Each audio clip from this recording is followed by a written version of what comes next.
our Seacliff Story Hour. Oberon is so excited that we're home, aren't you, Oberon? Oberon is wearing his reading medal. He's a little ahead of himself.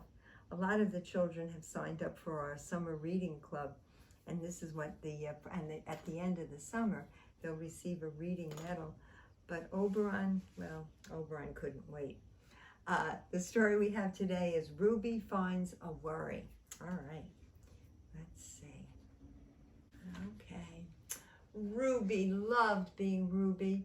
She loved to swing up high, and she loved to explore the wild, faraway places. Sometimes she even went all the way to the very bottom of the garden. Ruby was perfectly happy until one day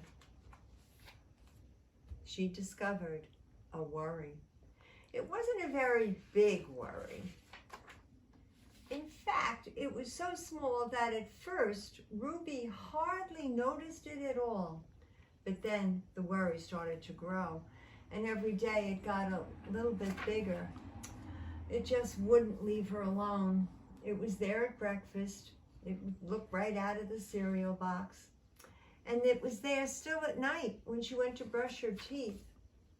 The funny thing was that no one else could see Ruby's worry, not even her teacher.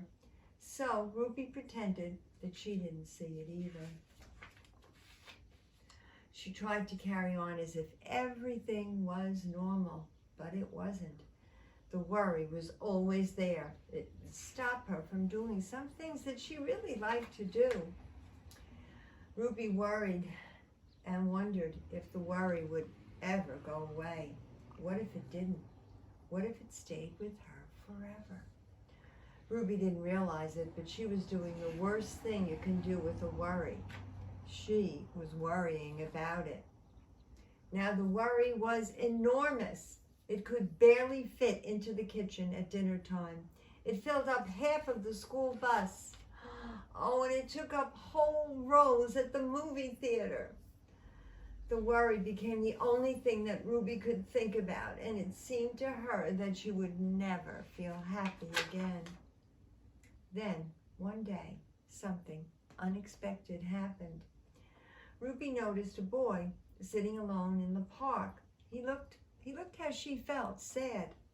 And then she noticed something else, something that was near him. Could it be a worry? It was. Ruby realized that she was not the only person with a worry after all.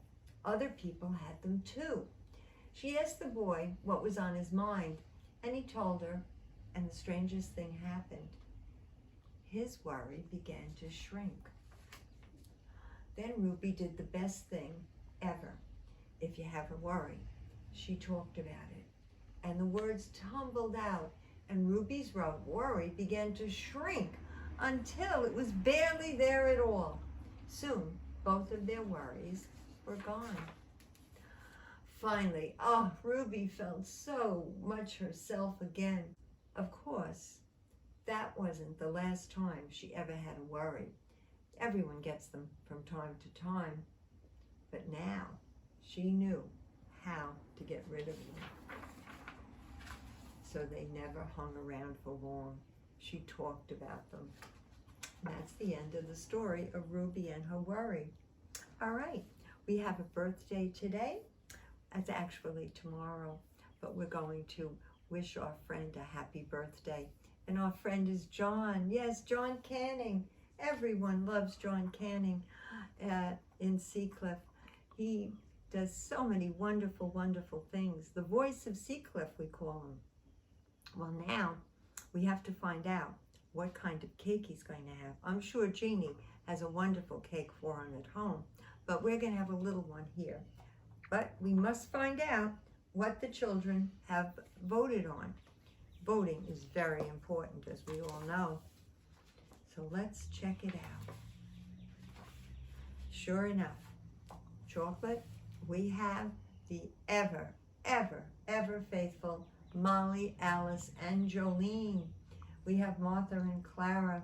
We have James and Anna, all the way from Marblehead. We have Alice and Ben and Bea and Wesley. We have Bevy and Henry and Riley. Tate and Sophia and India, Eliza, Peggy, Angelica, Lila, Julian and Paige, Graham, Audrey, and Lila. For vanilla, we have KJ and Scarlett, and Rafa, and Harry, and Henry, and Teddy, and Wesley, Joseph, and Christopher, Harris, and Maya, Marta, Hudson, Marlo, Maxine, Lulu, Frida, Nora, Carson, Patrick, and Hannah. Yes, okay, let me count. All right, John, for your vanilla votes, we have 21 vanilla votes. For chocolate, 22 for chocolate. Oh, John, you're getting a chocolate cake. I'm sure you like chocolate. All right, let's go. Let's sing. 1, 2, 3. Happy birthday to you. Happy birthday to you.